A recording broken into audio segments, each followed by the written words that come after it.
waa la kala geesisan yahay qadarta ilaahay uu keenana waa lagu kala sabri og yahay dadka magaalada caasimadda muqdisho ku nool qof ka duwan ayaan ka hadlayaa waana dhacdo runtii ka dhacday degmada kaxda qaraxii ku saabsan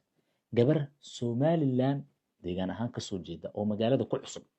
isla markaana u tagtay dalcadda kaxda ku taalla inay sawiro qurux badan iyadoo calanka somaliland luxeesa iyo fiidiyoyo in looga duubo ayaa waxa ay la koobsatay qarax gabadha hadda mid ka mid isbitaalada magaalada muqdisho ayaa lagu daweynaya arrinta laakiin gabadhaas iyo askartii dhex martay oo runtii aad ay ula yaabeen ayaan rabaa inaan idinla wadaago gabadha waxay ka mid ahayd iyada iyo gabar kale dad lugaha ka go'ay lug ka mida lugaheeda ayaa ruf ah gabadhan waxaa dhacday gurmadkii ugu horreeyay markuu meesha gaaray waxaa askartii dhammaan in badan oo ka mid a ay ku waasheen hunqaaco gabadha ah markay arkeen aaday uga saseen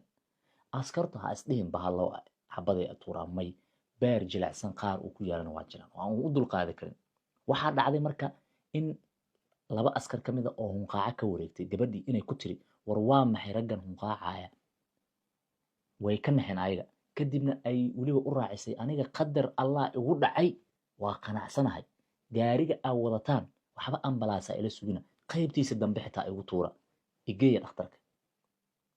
askartii ayaa dhab ahaantii u qaadan waayey sida gabadhan iimaankeeda u wanaagsan yahay isla markaana ay ugu qanacday ilaahay subxaana wa tacaala waxa uu la kulmiyey yes sax waaye qadarta dadku waa ku wada qancaan laakiin marka qarax ay taagan tahay xaalka noocaas oo kale uu taagan yahay reer muqdisho waa isnaqaanaa qadartu waa ku qancan laakiin qofka falcelinta uu sameeyo waa ka duwan tahay falcelintaas qof matuu ilaahay haleelsiiyaa waa is ogna annaga waana aniga joogooban u ahaan jiray qaraxyo dhacay qaylida isqabsata qofka maaragtay waxaa waaye meeshuu joogo iyo meel kaloo kala garan waaya gabadhan waxaa la sheegay inay deganaan xadka ka baxay samaynaysay dhaqdhaqaaqeeda iyo hadalka suu u cabirnaa ay askarta u qaadan waayeen isla markaana ay runtii iyagiiba gabadhii ay hagayso oo ay dhahaysay war aniga saan yeela inta iga qabta geeskan iga maradan ku aadiya lugta yaan laga soo tagin haddii la qaadi kara hala qaado gaariga qaybta gadaale isaara waxay la noqotay ay aamini waayeen askarta khayrul caadiya gabadhaasna waxay sheegeen inay u sheegtay inay reer muqdisho aysan ahayn oo ay tahay gabar deegaanada somaliland ka timid magaaladana ay ku cusub tahay calanka somaliland iyadoo wadatana ay meeshan u timid inay fiidiyooyo ku duubato meeshu waa meel ilqabad leh dalcad waaye humaagta fogaan dheer waxaa ka arkaysaa dhul cagaar ah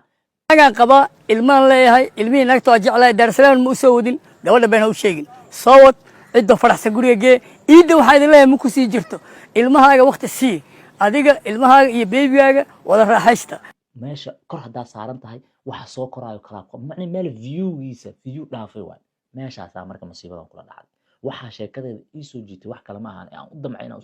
idiin soo gudbiyo inay gabadhan sheeko ku jirto oo ah sida qofka ilaahay ugu xiran yahay iyo sida ay gabadha iimaankeeda u hagaagsan yahay iyo sida ay u degan tahayba wax laga baran karo qadar dhacay haddaad la baroortidna wax ma keenaysid